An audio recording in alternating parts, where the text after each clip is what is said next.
Welcome back, everybody, to another deep dive. You know, sometimes you think a case is wrapped up nice and neat, but then Yeah. things get a little messy, don't they?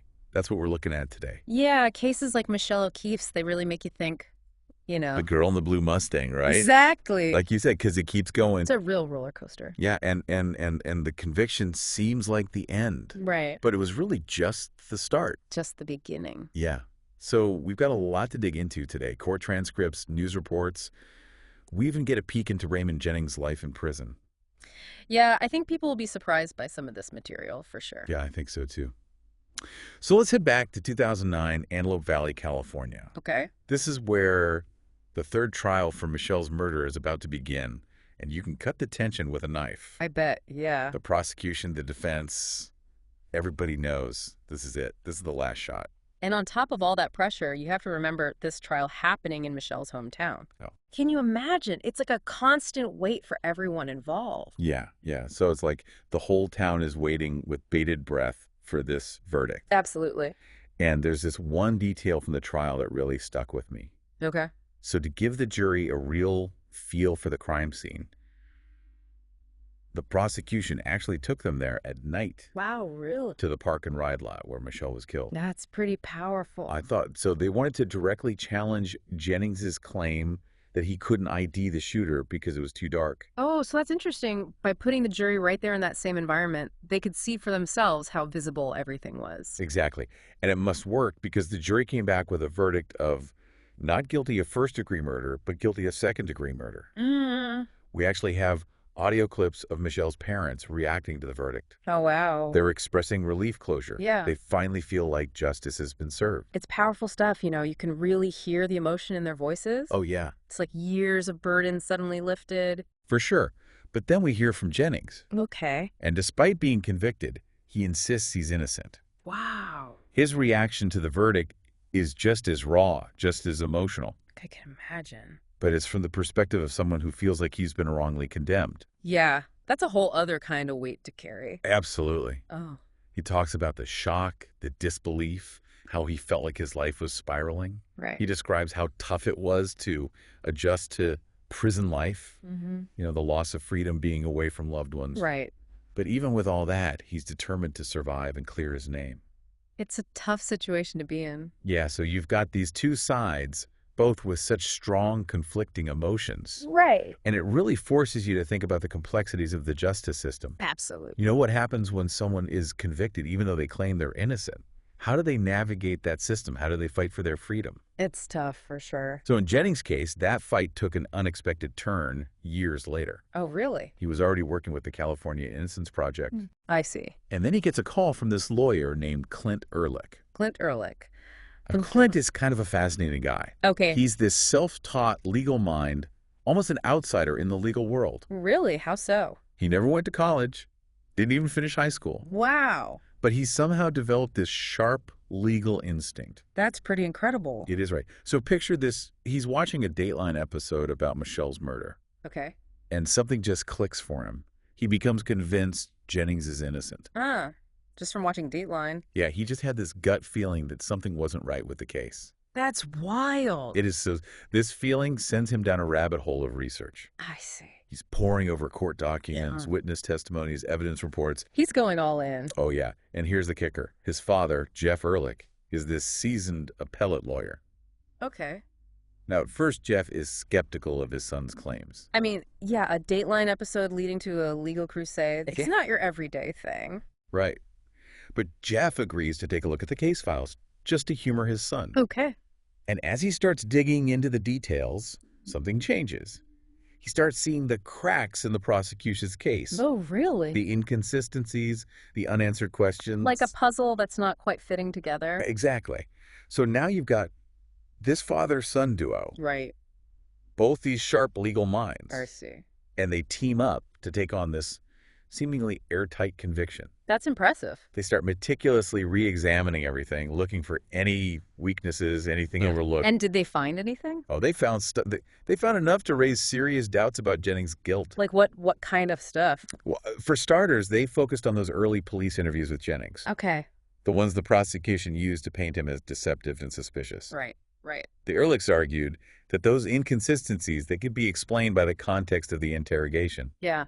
Jennings was questioned for hours without a lawyer present. He was clearly exhausted. Yeah, I could see how that could lead to conflicting statements. Exactly. Not necessarily out of malice, but just because he's tired and confused. Would make sense. Then they pointed to the lack of physical evidence linking Jennings to the crime. Oh, okay. No DNA, no fingerprints. The murder weapon was never found. So the prosecution's case rested mainly on circumstantial evidence and eyewitness testimony. Yeah, which we know can be shaky. Oh, for sure. And here's where it gets really interesting. Okay. The Ehrlichs uncovered something buried in the original case files. Okay. DNA evidence from another person was found at the crime scene, What? but it was never fully investigated. Wait, so there's DNA that doesn't belong to Jennings and the police just ignore it? And Why? That's exactly what the Ehrlichs wanted to know. I bet. They argued that the initial investigation was so focused on pinning it on Jennings. They had tunnel vision. Yeah, they overlooked or downplayed anything that didn't fit their narrative. Wow. So Cool. this is a big deal for Jennings, right? Huge. He was already working with the California Innocence Project, but the Ehrlichs offered a different approach. How so? More personalized, more aggressive. I see. So he had a choice to make. Stick with the established organization, Right. or take a chance on this unconventional father-son team. That's a tough one. He ultimately chose the Ehrlichs. Okay. He was drawn to their energy, their willingness to really fight for him. They believed in it. They did, and Jeff Ehrlich talks about this powerful moment he had during his first meeting with Jennings in prison. Oh, really? He saw Jennings shackled in this tiny metal booth. Oh, wow. The reality of his confinement really hit him hard. Yeah, I can't imagine.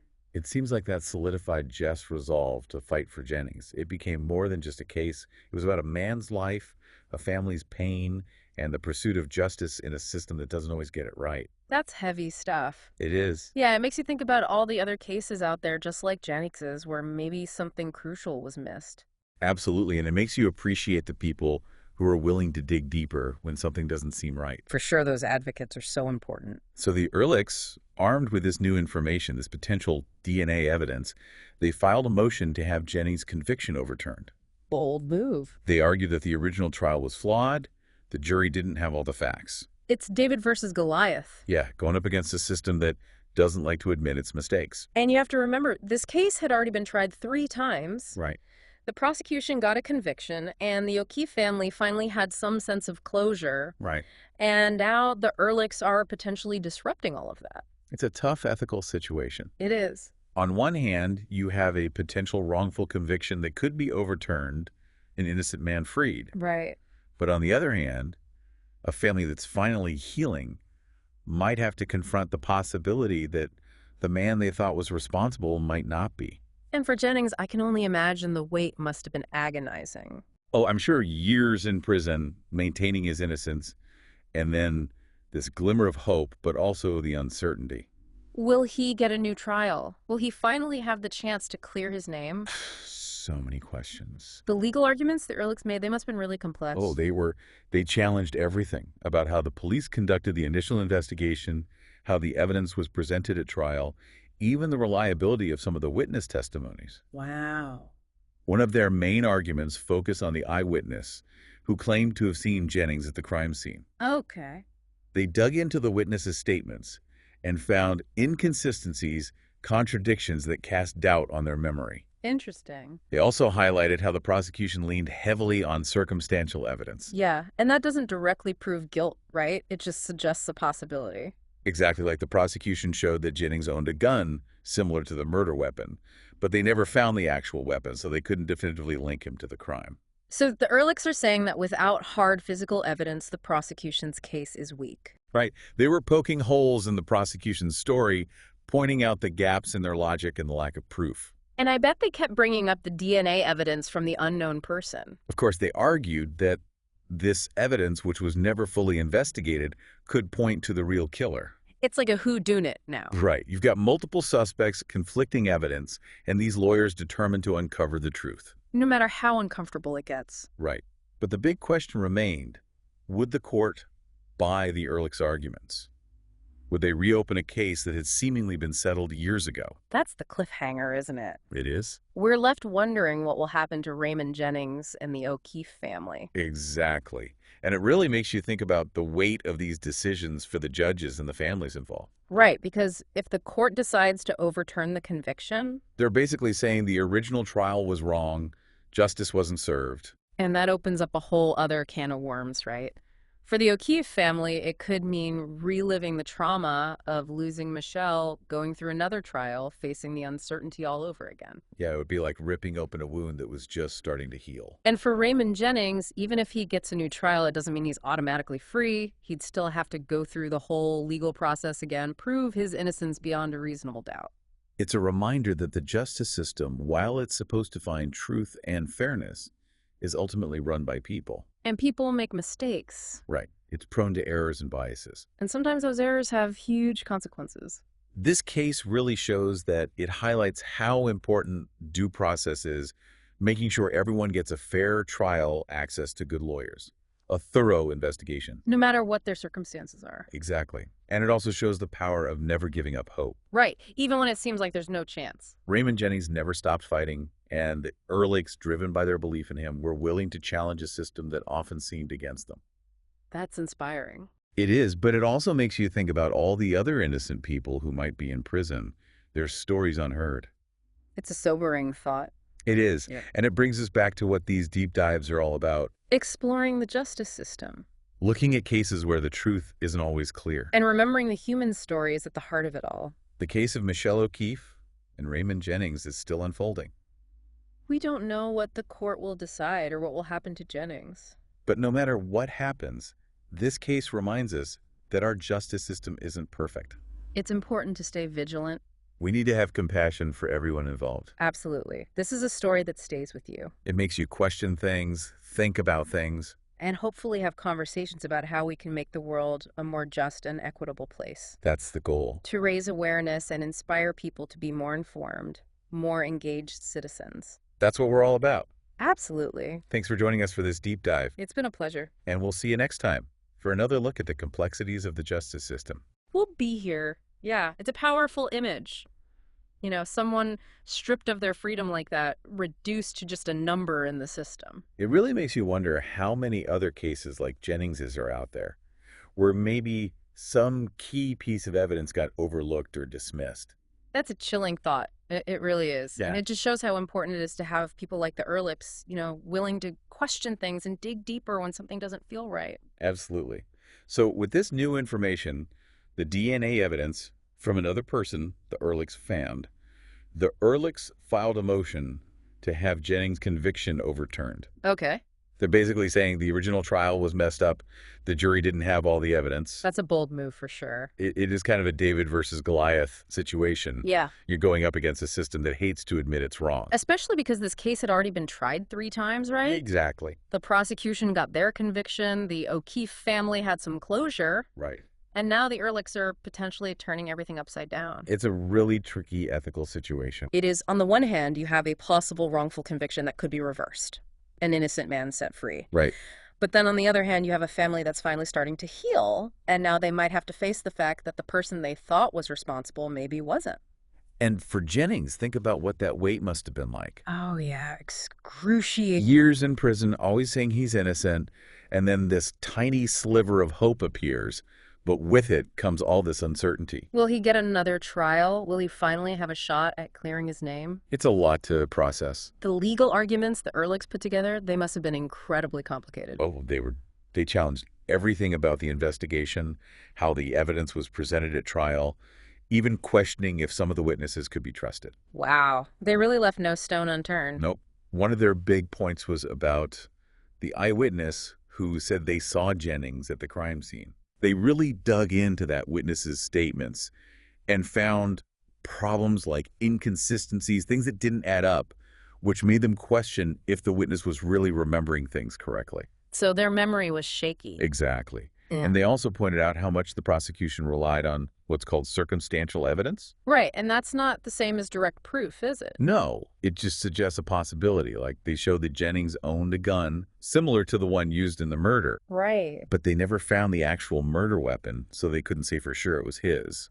So the Ehrlichs are arguing that without that solid physical evidence, the prosecution's case was built on shaky ground. Exactly. They were basically trying to poke holes in the story the prosecution was telling, showing there were gaps in their logic and not enough real proof. And of course, they kept bringing up that DNA evidence that didn't belong to Jennings. Oh, yeah. They argued that evidence which was never fully investigated could point to the real killer. It's a real mystery now. It is like a whodunit. You have multiple possible suspects' evidence that points in different directions, and these two lawyers who were determined to find the truth. No matter what. Exactly. Yeah. But the big question was, would the court listen to them? Would they be willing to reopen a case that everyone thought was over and done with? Yeah, it really makes you think about the weight of that decision, for the judges, but also for the families involved. Oh, absolutely. Yeah. Because if the court says, yeah, let's overturn this conviction. It's like they're saying the first trial was wrong, justice wasn't served. Right. And that opens up a whole other world of challenges. For the O'Keefe family, that could mean going through the trauma of Michelle's death all over again. Another trial, more uncertainty. It's like ripping open a wound that just started to heal. And for Jennings, even if he gets a new trial, it doesn't automatically mean freedom. He still has to go through the whole legal battle again, prove he's innocent beyond a reasonable doubt. It really makes you see that even though the justice system is supposed to be about finding truth and fairness. It's still run by people. Right. And people make mistakes. Yeah, it's prone to errors, biases, you name it. And sometimes those errors, well, they have huge consequences. This case is a perfect example of that. It shows just how important due process is. Making sure that everybody, no matter who they are, gets a fair trial, a good lawyer, a thorough investigation. It's the foundation of a just system. It is, and it also shows how important it is to never give up hope. Right, even when things seem impossible. Raymond Jennings never stopped fighting. And the Ehrlichs, because they believed in him, were willing to go up against a system that often seems stacked against them. It's a powerful reminder that one person can make a difference. It really is. But it also makes you wonder how many other innocent people are out there stuck in prison, their stories never getting told. It's a sobering thought. It really is. It brings us back to the heart of what we're trying to do with these deep dives, Exploring the justice system. Looking at cases where the truth is hard to find. And remembering the human stories behind it all. Because at the end of the day, that's what matters. The case of Michelle O'Keefe and Raymond Jennings.